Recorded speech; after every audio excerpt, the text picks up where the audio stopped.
one North London school, students acquire skills crucial to academic performance in an unusual setting, the sports field.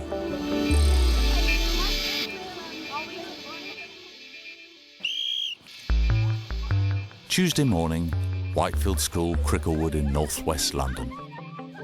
These secondary students are warming up for a sports lesson. But something more than PE is happening here. Students are assessing each other's performance in class leadership.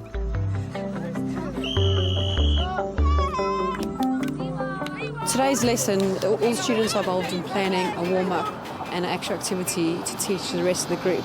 Then there's 2 or 3 other students who have clipboards who assess the students' teaching and give feedback about how they planned the lesson. Anyone, any feedback you want to give from doing the lesson to the boys? We played some nice games. Games are fun, yeah, Tony? I reckon Jay done it quite well though, because he was quite constructive. He was telling people what not to do. Even though What's taking place is an exercise in using sport to improve powers of leadership and communication. So how does it work? Whitefield is busy, bustling, thriving.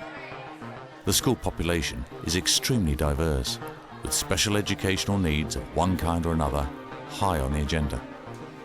About 50% of our students are on the SEN register and about 60% are EAL students. We've got 72 different languages spoken in the school and it's an enormously diverse population. Over the years, the school has maintained a harmonious atmosphere, but hasn't always performed well academically. We settle, please. In 1999, senior teachers, including Peter Blenkinsop, then a deputy head, identified the main cause of low academic achievement: a lack of energy and focus in the school. Under the leadership of the previous head, staff took what turned out to be a momentous step: to make a bid to acquire specialist status as a sports college.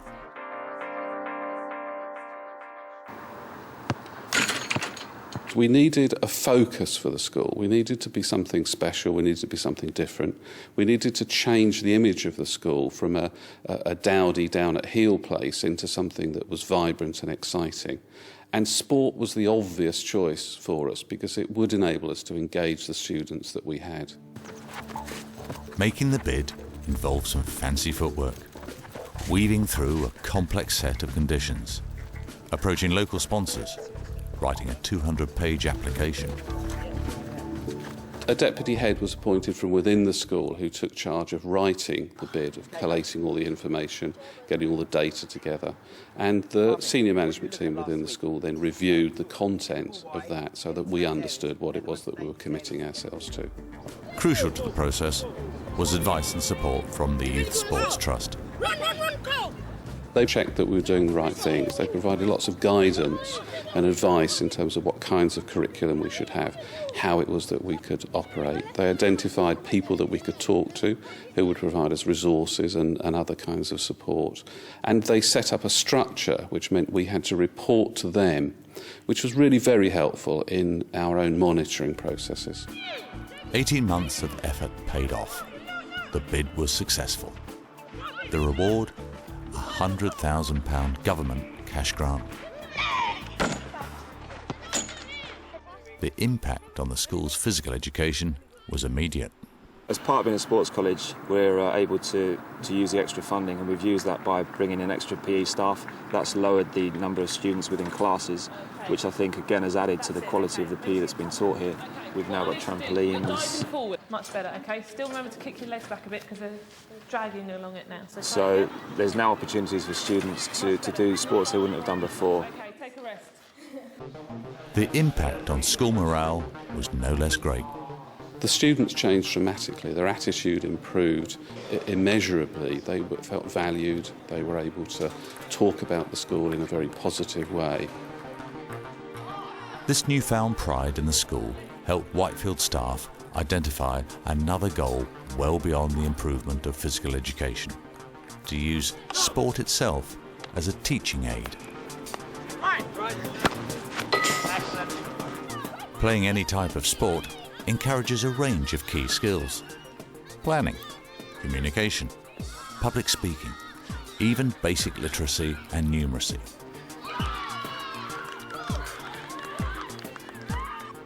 The trick is to harness the experience and help students transfer it into other areas of study, other areas of life. Enter the leadership program. Part of being a sports college means acting as a hub for other schools in the area. Head of Girls PE, Desiree LaRue, found this role ideal for teaching Whitefield students skills of leadership and communication. They've got to cover 6 modules in theory, and then we take them into our local primary schools to teach year 4, 5 and 6 students. And then at the end of that, they get a nationally recognised qualification as a leader. And then they go into the primary school on their own and run clubs during lunchtime and after school. First of all, you're going to have to run from this comb down to here. These Year 11 students are devising warm-up and team exercises as part of their preparation for primary school coaching. In the process, they assess each other's performance as class leaders. On the sheets, it's kind of a breakdown of every stage of the lesson, informing the students of what they're going to be taught in that lesson, use of their voice, use of a whistle, can people hear what they're saying, confidence. It's just everything that's involved in teaching the lesson and where they need to improve and what's going well.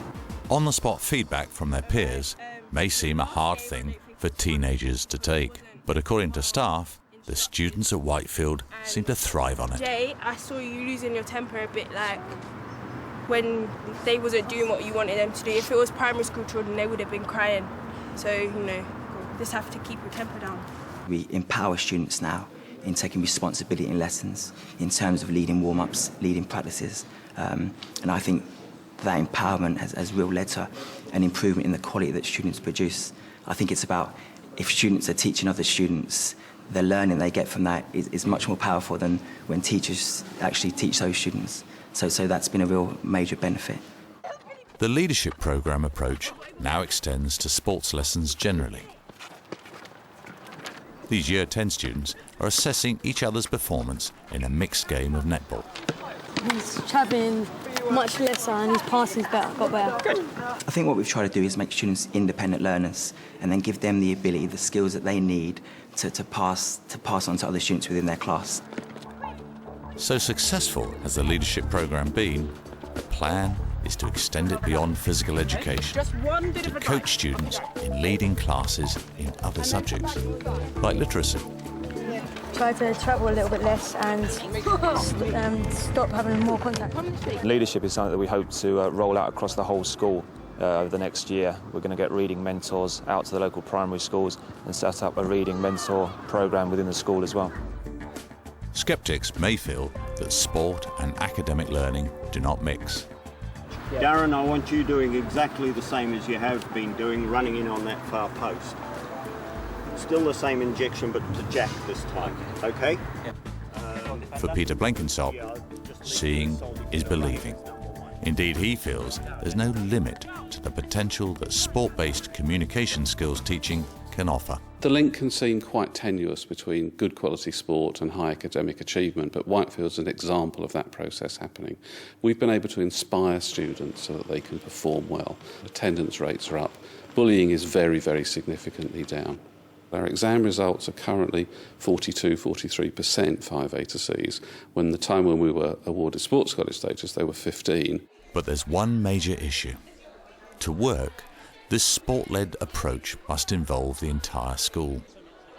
Yet sport doesn't attract everyone, and achieving full inclusivity is by no means straightforward. Whitefield faced an enormous challenge. The school population comprises a significant proportion of those who are reluctant to participate in traditional games-based sport, especially girls. When Desiree LaRue was appointed head of Girls PE, she was given the task of taking sport out of teaching time and into playtime. They wanted one person who was in charge of girls specifically, who could give attention, organise clubs specifically for girls, because generally there was more boys going to clubs and there was generally no girls at all attending clubs. So my main responsibility was to look at the issues, speak to the students and address them, get more girls participating in clubs during lunchtime and after school.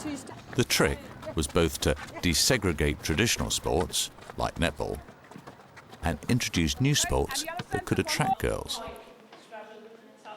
But a major barrier to full participation remained: PE kit. Girls generally didn't like it. They get more self-conscious about their clothes and they want to look cool. Muslim girls in particular wouldn't wear it. Also, a lot of students didn't really want to wear shorts because of religious reasons. The solution: get the female students themselves to design a new kit. They designed black hooded tops with the school logo on, and so they helped them want to wear the uniform because they actually designed the kit. They're allowed to wear jogging bottoms to cover their legs. Also, Muslim girls they're allowed to wear their headscarves or the hooded jumper. They can put their hood up. The new kit seemed to do the trick. Before, it used to be skirts. It used to be really tiny skirts, I must say. And a lot of girls, and I was one of them, who said mini skirts, and jumping up and down was not me.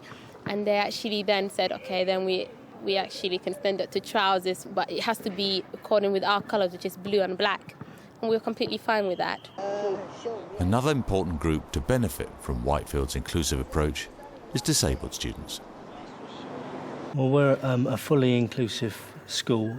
It's very important to us that everybody has access to the whole range of curriculum, including sport. We have a designated teaching assistant in the PE department funded through the Sports College, whose responsibility it is that any student with a physical disability access this curriculum in the normal way. These boys are playing a game called boccia. The group's presence on the AstroTurf pitch is a regular part of the sports scene within the school. Thanks in general to the sports programme, mutual respect between students has become a dominant feature of the school's culture. On the artificial pitch, Year 9 boys are about to play a practice football match. They organise themselves with minimal supervision. If we're shooting this way, that's our left, and this is our right. So then you go on your right, and you go on your left.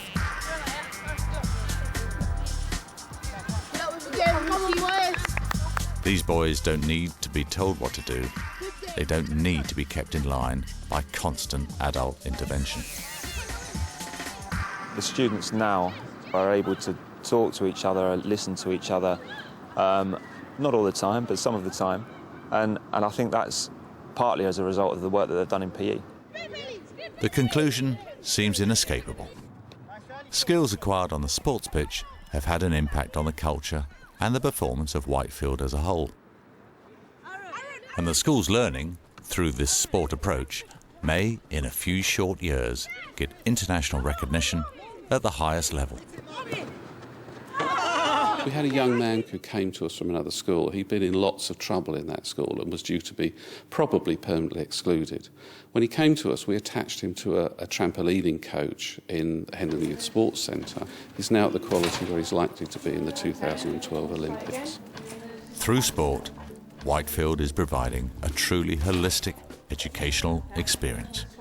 So when you've got the ball, what do you need to do between you? Shoot, go for the shot. It's about providing a high-quality education, and critically that's what we tried to do, and we used the vehicle of sport to do that.